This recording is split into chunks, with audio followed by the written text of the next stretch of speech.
Selamat pagi kepada Madam. Kami daripada kumpulan 9. Pada hari ini kami akan membentangkan final report yang bertajuk Realiti Graduan untuk Pasaran Pekerjaan. Ini merupakan ahli kumpulan 9. Kajian ini bertujuan untuk mengenal pasti sejauh mana graduan mematuhi kehendak pasaran buruh dengan mengetahui tahap kesediaan serta keupayaan dinamik yang ada dalam diri mereka. Isu yang berkaitan dengan pengangguran di kalangan siswadah sering diperkatakan di kalangan masyarakat dan boleh dianggap sebagai satu kegagalan sistem pendidikan peringkat tinggi negara dalam melahirkan graduan yang memenuhi keperluan industri. Objektif kajian kami yang pertama ialah untuk mengenal pasti kebimbangan para graduan sebelum melangkah ke alam pekerjaan dan langkah yang diambil bagi mengatasi kebimbangan tersebut. Objektif yang kedua, untuk mengkaji tahap kesediaan bakal graduan menempuhi alam pekerjaan. Objektif yang ketiga, untuk mengenal pasti jenis kemahiran yang dimiliki bakal graduan UNIMAS. Banyak persediaan yang perlu dilakukan oleh para graduan yang akan memasuki ke alam pekerjaan.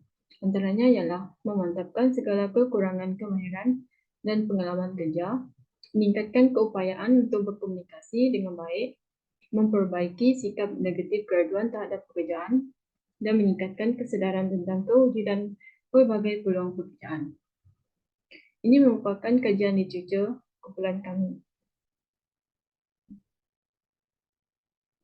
Pembentangan seterusnya akan diteruskan oleh pembentang, iaitu Sylvester Rambo. Terima kasih Esther. Okey, selamat pagi Madam.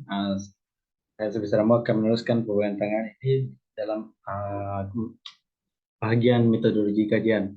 Untuk kaedah kajian kami menggunakan kaedah kuantitatif bagi populasi dapur persampalan kajian.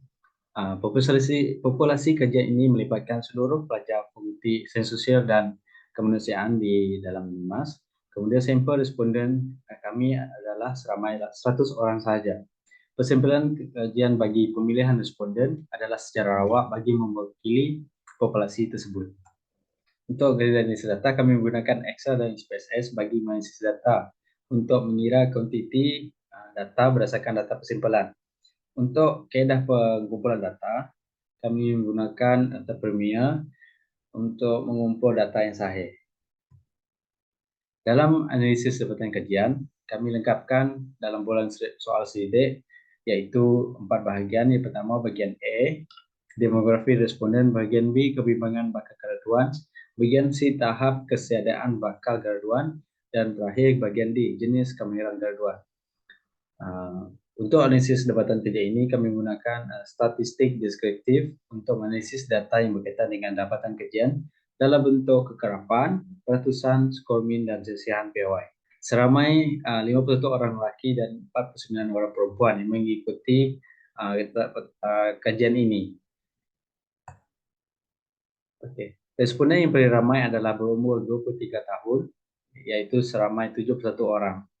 Data ini menunjukkan bahawa responden yang berumur 23 tahun adalah majoriti yang bakal bergraduan. Okey, majoriti responden adalah dari program IRLS dengan jumlah seramai 38 orang responden. Manakala minoriti responden adalah dari program USO dengan jumlah responden seramai 11 orang sahaja. Untuk bahagian B, iaitu kebimbangan bakal graduan, data ini menunjukkan bahawa majoriti responden bimbang dengan persaingan sengit di alam pekerjaan dengan kekerapan iaitu 86 responden dengan skor min 2.76 dan sisian PAY 0.622. Minoriti responden bimbang dengan konflik interpersonal apabila mereka memasuki alam pekerjaan dengan kekerapan 55 orang responden dengan skor min 2.27 dan sesian PAY 0.784. Okey, dalam bahagian C iaitu tahap kesediaan bakal graduan, data ini menunjukkan bahawa 57 orang responden bersedia dengan ilmu dan pengetahuan yang terpelajari di universiti sebelum menempuh alam pekerjaan dengan skor min 3.65 dan sesian PAY 0.903. Manakala responden bersedia menerima sebarang peluang pekerjaan yang ada walaupun tidak berkaitan dengan bidang yang dipelajari di universiti dengan skor min 3.52 dan sisian PWN 1.37. Seterusnya 57 orang sangat setuju dengan persediaan mental dan fisikal sebelum mereka menempuh alam pekerjaan dengan skor min 3.52 dan sesian PWY 0.627. Manakala 41 orang responden sangat setuju dengan persediaan kemahiran teknikal berkaitan dengan organisasi sebelum mereka menempuh alam pekerjaan dengan skor min 4.24 dan sesian PWY 0.830. Oke, bagian terakhir yaitu jenis kemahiran graduan dalam aspek kerja pemasukan. Data ini menunjukkan bahwa responden mampu menerima dan mengikut arahan yang diberikan oleh ketua dan majikan adalah paling banyak dengan kekerapan 83 orang responden. Manakala yang paling sedikit dengan kekerapan 48 orang responden ialah mempunyai jenis kemahiran graduan, yaitu mempunyai kepercayaan terhadap ahli pasukan yang lain. Dalam aspek yang kedua, yaitu kepimpinan, jenis kemahiran kedua dalam kepimpinan yaitu berkeupayaan untuk melibatkan diri dalam kerja berpasukan adalah paling banyak dengan kekerapan 68 orang responden. Manakala bagi yang paling sedikit dengan kekerapan 44 orang responden ialah berkeupayaan untuk menetapkan dan memantau tahap pencapaian individu lain serta memberi teguran sekiranya ia tidak tercapai.